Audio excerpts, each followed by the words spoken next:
Bonjour à toutes et à tous. Alors je vous présente aujourd'hui mon premier album avec la box scrap du mois d'octobre. J'ai réalisé dans un premier temps un petit album avec les enveloppes.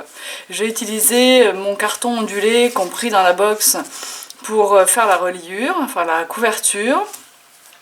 J'ai utilisé quelques mots en bois et j'ai utilisé mon carton, le carton fin, les petits rectangles comme ça de carton, c'est du 0,7 mm celui-là. Je l'ai utilisé dans ma Cuttlebug pour faire des découpes avec mes die. Donc je peux vous dire que ça fonctionne. Simplement il a fallu que je rajoute une épaisseur ou deux de papier pour bien couper le die pour que ça coupe complètement. J'avais fait celui-là, tiens, que je n'ai pas utilisé.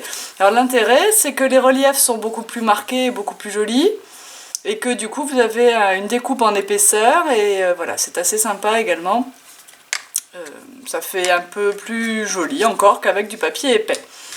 Donc le cœur, là par exemple, c'est un die, alors je ne sais plus, c'est le cœur qui va avec le die Cacao Cup, Cocoa Cup de chez MFT. Voilà, j'ai utilisé donc le mot 100% création tel quel. J'ai utilisé un petit scratch de mon stock personnel pour fermer ici. J'ai utilisé ici des petits strass fournis dans la box du mois d'octobre pour la déco de la couverture et pour mettre sur le cœur. Le cœur, vous me verrez le faire dans la partie technique. Donc il est ancré à l'encre Distress Vintage Photo. J'ai collé un strass dessus. Et après avoir collé le strass, j'ai recouvert de Crystal Drop, ce qui me permet que le strass ici soit vraiment englobé dans la brillance du Crystal Drop. Et je trouve qu'on dirait vraiment une petite déco époxy qu'on aurait acheté comme ça. Et voilà, et le fait que la découpe ait été faite dans le carton fait que même avec le Crystal Drop, ça ne s'est pas recourbé sur les bords. Alors voilà. Du coup, cet album, quand vous l'ouvrez, vous avez ici un premier tag à tirer. Vous voyez, le mien est mal collé là, tiens, ça commence. Donc je n'ai pas terminé le travail, il faudrait vraiment passer de l'encre Distress partout autour. Ça serait encore mieux. Et vous voyez que j'ai fait des coins ronds. Donc pensez bien à faire vos coins ronds avant de placer vos onglets, parce que vous verrez sur celui du milieu que je n'ai pas pu les faire. Et voilà. Donc pour ce premier tag qui est fait dans du papier Maya du coup, puisque moi je n'ai plus de carton à utiliser. Quand vous ouvrez la première page, là c'est encore une déco découpée dans le carton fourni dans la box, et tout ancré à l'encre Distress Vintage Photo, et dans l'enveloppe, j'ai coincé ici un morceau de papier. Alors je ne crois que je ne montre pas comment je fais, mais enfin tout simplement, je crois qu'il fait 9,5 de haut, 14 de long, c'est plié en deux, j'ai arrondi les angles grâce au corner chomper, et je l'ai fait aussi ici en gardant mon morceau plié et en faisant ces angles là. Alors quand il y a deux épaisseurs de papier aussi épais que le Maya, il n'y a que le corner chomper qui puisse vous faire l'angle.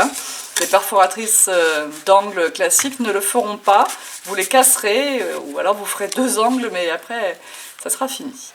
Donc vous voyez ici, je n'ai pas pu faire mes angles ronds parce que j'ai placé mon onglet avant. Et je n'ai pas non plus pris le temps de mettre de l'encre. Donc pensez bien à ancrer tous vos papiers. Ici c'est un die toujours dans le carton, c'est un die NC qui est toujours disponible en boutique, le die flèche. Et encore mon double tag à glisser ici. Et puis dans la dernière petite pochette, le dernier petit tag avec l'onglet posé en bas. Comme ça quand vous... Celui-là aussi est mal collé, tiens. C'est comme ça quand vous... Hop! Quand vous regardez votre album ici, eh bien les onglets ne sont pas tous les uns en face des autres. J'ai également créé ici une pochette et une pochette. Voilà. Donc pareil, j'ai pas pu arrondir mes angles parce que j'avais déjà posé les onglets. Et puis vous voyez ici, alors là c'est un petit défaut de finition, j'aurais pas dû faire venir ma mousse aussi haut, mais je vous le dis tout à l'heure dans la partie technique. J'ai écarté un peu mes pochettes de façon à ce que mes tags ils glissent très bien ici. Vous voyez, j'ai fait un petit peu d'épaisseur dans mes pochettes. Voilà. Et au dos, pour décorer un peu le dos aussi, j'ai un petit cœur. Toujours dans le carton. Alors, je vous montre la partie technique de cet album. Il est ultra simple à réaliser, vous allez vous amuser. Et puis en plus, il ne consomme que presque pas de papier. Et tant mieux parce que j'en utilise plus dans le deuxième album dont je monte la vidéo dans la foulée. À bientôt! Alors c'est parti pour les étapes techniques de cet album. Donc vous prenez vos petites enveloppes Et vous allez les coller grâce à leur rabat, tout simplement.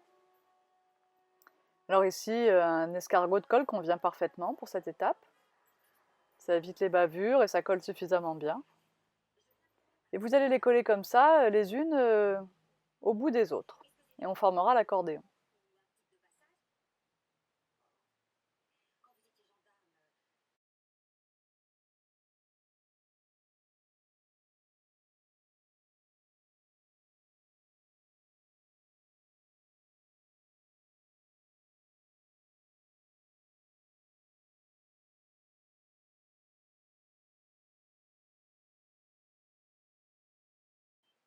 Alors on va couper un petit morceau de carton ondulé.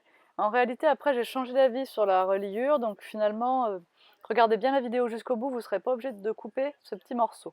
Pour info, il mesure à peu près 5 cm de large, mais ça n'est pas ce que j'aurais finalement souhaité faire. J'aurais voulu faire un morceau plus long. Et donc je vais le coller comme ceci pour que notre album soit un vrai album et pas un accordéon.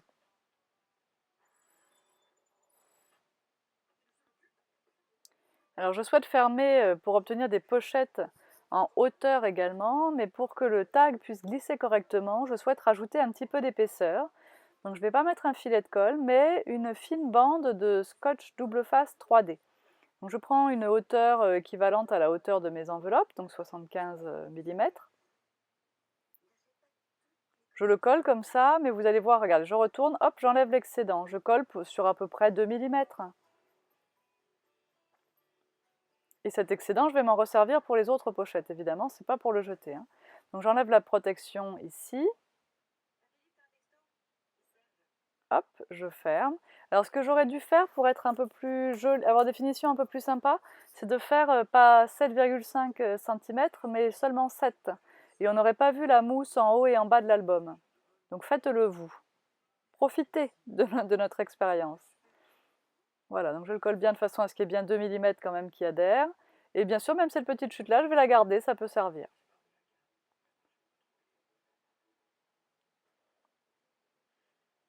Voilà, comme ça j'ai formé ici des pochettes.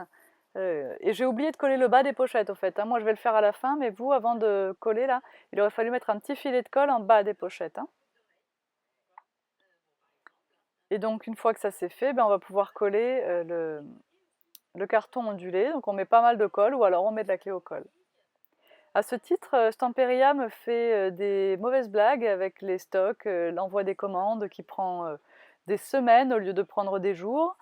De ce fait, je suis revenue à mes premières amours et pour la colle à pointe fine, eh bien, il y en a une extrêmement bien également chez Rayer. Donc je vais vous la proposer de nouveau également en boutique. Après tout, voilà. Ça, je n'aime pas beaucoup qu'on me fasse attendre à ce point et surtout qu'on ne réponde pas à mes sollicitations. Donc vous n'aurez pas que la colle à pointe fine Stamperia disponible dorénavant, mais aussi la colle à pointe fine Rayer, qui a un contenant un tout petit peu plus grand et qui du coup est aussi un petit peu plus cher. Ici, on va mater le devant. Alors pour ça, je ne prends pas de mesure. Je fais un petit repère à peu près 1 ou 2 mm du bord de la page. Et ce petit repère, eh bien, je vais l'aligner avec le fil de mon massicot. Comme ça, je n'ai pas besoin de m'embêter à prendre la mesure à la règle et ma coupe sera exactement à la bonne dimension.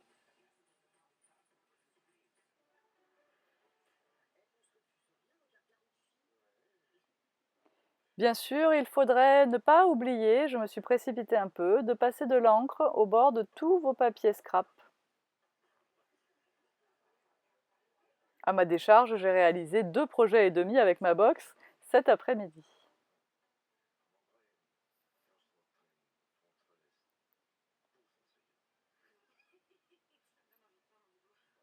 Donc nous avons formé ici une pochette. Et je n'ai pas souhaité reprendre l'ouverture de l'enveloppe comme dessin pour garder plus de place et plus de papier à motif. Je mate les autres pages de la même façon. Donc les mesures seront un petit peu plus longues puisqu'ici il n'y a pas le carton ondulé. Donc là j'ai coupé d'abord la largeur et je vais ensuite marquer la hauteur.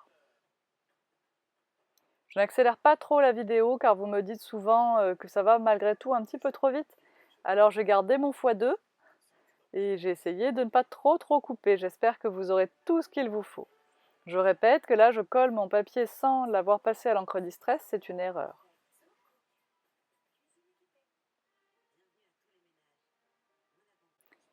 J'ai maté la 3e page, puis maintenant j'ai fait un petit tag avec du papier Maya et je vais coller les onglets. Donc il y aura 3 tags puisqu'il y a finalement 3 ouvertures latérales.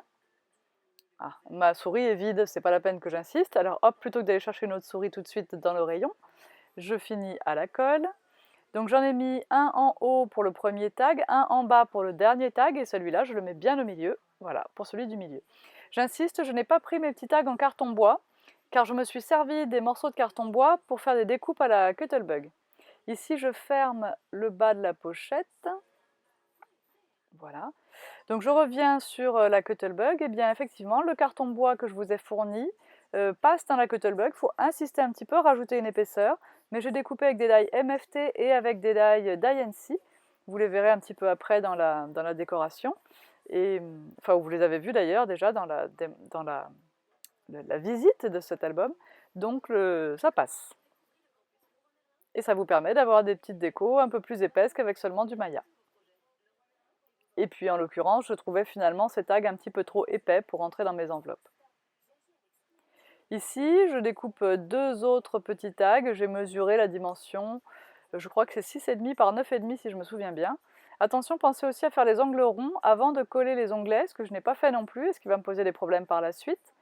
Et voilà, ici j'ai fait 2 tags pour mettre dans les 2 pochettes que j'ai formées là-haut avec mon scotch tout à l'heure. Alors vous voyez ici, je vais finalement, c'est le dos là, de l'album, et bien finalement je remets un morceau de craft à la suite de celui que j'avais découpé tout à l'heure. D'où ce que je vous disais, il n'était pas forcément nécessaire de couper tout à l'heure. Hop, je fais revenir sur le devant, et là je regarde à peu près où je dois couper, et je reprends ma paire de ciseaux et je recoupe. Je vais fermer mon album avec un scratch.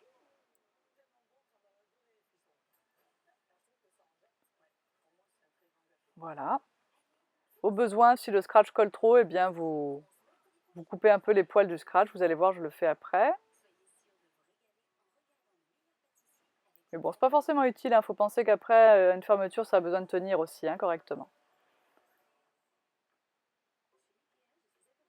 Alors vous voyez ici, dans la pochette, j'ai réalisé un petit, vous l'avez à peine vu, mais dans les enveloppes, eh bien, j'ai fait un petit tag, enfin un petit insert, en fait, c'est un morceau qui fait 9,5 par 14 cm et qui est plié en 2 et qui rentre dans l'enveloppe. De cette façon, ça vous fait un espèce de tag amovible.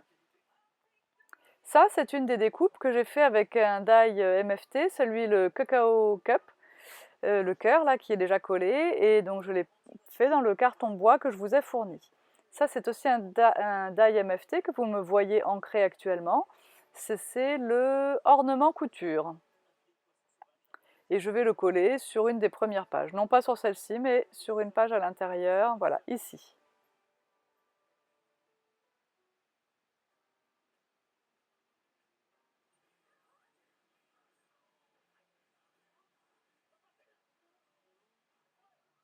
Ce qui me permet de vous montrer, là vous voyez le tag qui est inséré dans l'enveloppe, vous le voyez ici, vous en voyez une partie. Vous voyez que j'ai fait des angles ronds sur les 2 côtés extérieurs, mais aussi autour du pli. Et pour pouvoir faire des angles ronds sur 2 épaisseurs en même temps, il faut le corner jumper, donc l'outil à angle rond We Are Memory Keepers, qui vaut une 30aine d'euros, mais qui vaut bien son prix.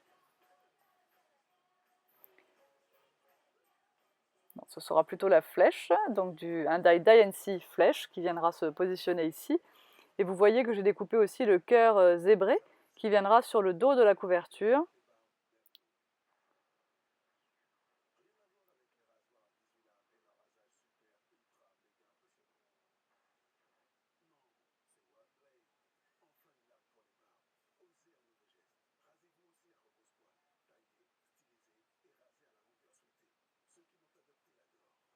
Là, je cherche ma pince, mes pincettes, voilà, pour pouvoir attraper sans me mettre de la colle partout.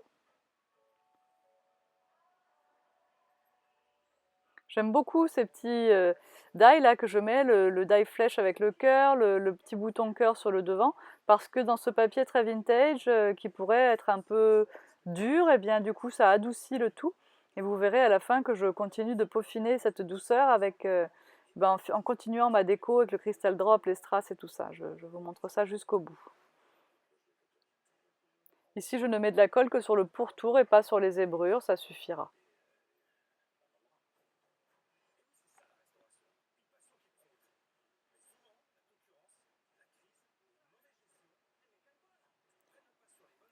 Alors c'est le moment de démouler, je voudrais mettre le 100% création ici.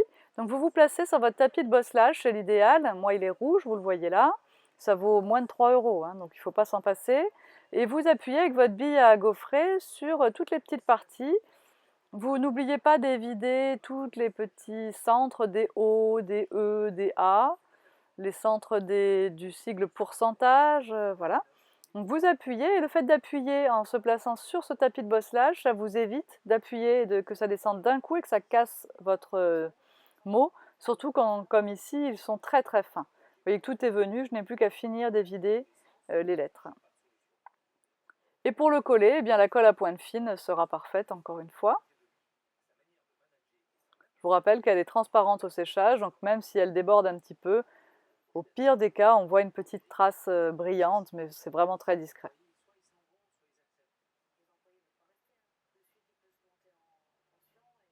J'avais oublié d'évider un petit morceau, voilà. Vous appuyez bien dessus, faites attention qu'il soit bien droit, puisque c'est quand même souple.